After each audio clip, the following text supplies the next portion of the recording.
Hello दोस्तों, राधे राधे। स्वागत है तुमदा मेरे एक और नए ब्लॉग जिसका साई प्यागा चली पी स्कूलों कने फटाफट दरवाजे ते आया कि मम्मी का आशीर्वाद लेना। कदी कदी भुली जाता, कदी कदी याद आ जाती। कने फिर आशू की बाय कने चली गया जी स्कूलों। तो प्यागा रेल बनी होंगी सारे दी छोड़ तो पापा चली आए इसरी छड्डना। कने उसके बाद ये देखा सामने एक प्यारा जिहा डॉगी आ। तो ये मतलब प्यागा आशू इत्थे दिखा ना इस जो खड़ोए ने। तो बस आशू को दिखता रहा कने आशू यो मतलब कुछ ना कुछ बोलता रहा। तो ये दिखता रहा भी क्या बोली करता क्या नहीं। कने फिर उसके बाद फिर मैं आशू नहाया तो आया। मैं क्या चल हूँ इसरी थोड़ी चंपी कर लेंगे। आशू बोला भाई चंपी करें तो मुझे गाना सुनाना चंपी वाला सर जो तेरा चक्कर आए। तो फिर यो दिखा खुद ही लगे आज गाना। मैं क्या चल आशू आज तू ही गा। तो फिर अप्पू ही गाई आ देंगे। रोज़ बोलता मम्मा गाना गा ताई मेरी चंपी करनी तो मेरे बाल ने हाथ नहीं लगाना। तो फिर उसके बाद आशू कदी चंपी करदे फिर ये हो गया बड़ा टाइम। कने फिर उसके बाद मैं क्या चल तू हन काना जी नहाई करा। तो इसरे पापा कने नहाए बैठ रहे। कने मैं फिलहाल रोटी राटी बनाईने फ्री हो गई। मैं नहाना हाँ।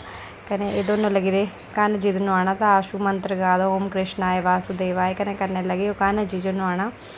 कने फिर इसके बाद इन्हें पूजा वगैरह कंप्लीट की। कने फिर सब्जी मैं अज बनाई दी जी आलू गोभी। कने गोभी तो भाई क्या पूछना 100 रुपये किलो चली हुई थी पर ठीक है। कने फिर उसके बाद आशू को खुआती है रोटी क्योंकि स्कूल जाना है। इससे फिर मैं लिया आशू को जाना स्कूल। कने फिर मैं लिया ही खा लेंदे रोटी। तो आशू बोलो भाई नहीं मैं स्कूल छड्डना है। मैं क्या हल्ले पौने 9 ही होए हल्ले अद्धा पौना घंटा बचे आ। आशू बोलो नहीं मैं रोटी खाना दे। फिर यही रोटी राटी खाधी। फिर मैं इसरे पापे चाह दी बनाई ने। कने आशू करता रेडी। तो बोलो पापा मैं कहूँगी अप्पू ही करनी भाई अज। ये दिखा अप्पू पुट्ठी सीधी लगे करना। बाल भी बड़े हुए दे कटाने पर टाइम ही नहीं लगा था एक्चुअली। क्या होता कि अज मतलब कुछ दिनों से ना दिलिया मतलब बरखा जी होती मतलब 1-2 बारी होएगी। तो कफ कोल्ड हो रही थी क्योंकि मौसम एकदम ही फर्क पिया ना क्योंकि गर्मियाँ तो एकदम ही थोड़ा ठंडा मौसम था। सारे जो सर्द गर्म जे होई दा। कने उसके बाद आशू जेड़ा आप किसी की हेल्प नहीं चाहिए कोई भी काम जी असें अप्पू ही करना। तो बोले भी मैं सैंडल भी अप्पू पहनने। फिर अप्पू ही ले आया 12 ते चक्की ने सैंडल। कने दिखा लगे पहनना मतलब जेड़ा नहीं दूगे पर डिपेंड रहता कि नहीं मैं ये करा मेरा ये काम कर दिया मतलब पुट्ठा सीधा जेड़ा जे असें अप्पू ही कर लेना। तो फिर अस में सैंडल वगैरह पहने दिखा पहले कहूँगी भी अप्पू की चाहे पुट्ठी सीधी केड़ी करना आई चाहे नहीं आई। बट बच्चे च ठीक रहिंदी जेड़ी आदत कि अपना काम खुद ही करन क्योंकि बड़े मनुए बारी मैं इतना थोड़ा मतलब नहीं ही कि हाँ मैं इस जो समझाई पाती कि अपना काम खुद कर। तो फिर बड़े बच्चे के बारे कई गलतियाँ जेह्ड़ी हो जाती कि दूगे बच्चे बारे थोड़ा मतलब समझ आई जाती कि नहीं एड़ा नहीं करना। तो आशू जी ऐसे अपना सारा काम जैसे खुद ही करे लिया मतलब बोलता मैं नहाना भी खुद ही है पर मैं लिया एड्डा बड्डा नहीं हो रहा मैं अप्पू नहाई दिंदी। तो फिर अप्पू करा सारा काम करें उसके बाद फटाफट रेडी होया।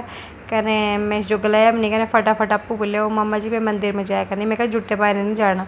तो पीछे तो ही जाया की कने चली पिया। फिर ये दिखा फिर मेरे पैर भी बनते फटाफट। कने फिर उसके बाद बोले मम्मा मेरे सिर पर हाथ रखा आशीर्वाद दिया वो दिखा।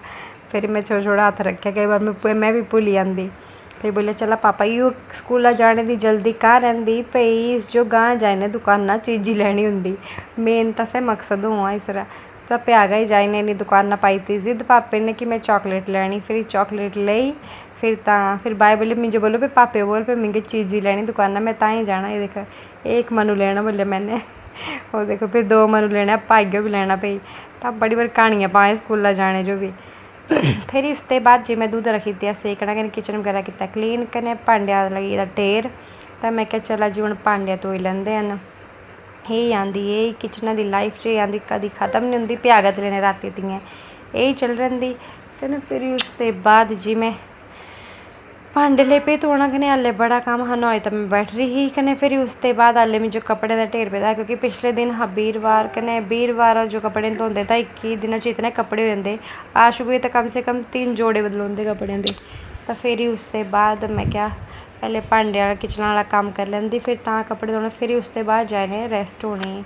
तो फिर भांडे वगैरह धोने के बाद फिर मैं कपड़े कुपड़े धोते कने फिर मैं जाने 11 बजे फ्री हुई थी। कने बड़ा टाइम लग जाता। फिर उसके बाद मैं लेटी ही थोड़ी कर कने उसके बाद इन्हें आने टाइम हो गया। फिर ये दिखा आई है दोनों साहब स्कूल ते कने ये बैठी है थोड़ी देर टीवी के देखना। मैं क्या चलो 1 घंटा थोड़ा रिलैक्स हो लिया तो ये भी सारे दिन दे होंगे तो ये टीवी ले पे देखना। कने फिर ही सोई है थोड़ी देर फिर उठे जी 5:30 बजे। फिर इन्होंने दूध वगैरह दिते कने पतिदेव जो दी चाह। मैं क्या पिया तू चाह? कहने बच्चे फिर दूध दध पीने लग पाया, थोड़ा कैरम वगैरह खेलना। मैं क्या करा तुहे भी इंजॉय थोड़ी कर देर। कने फिर असीं करदे न शामी दी रोटी दी तैयारी।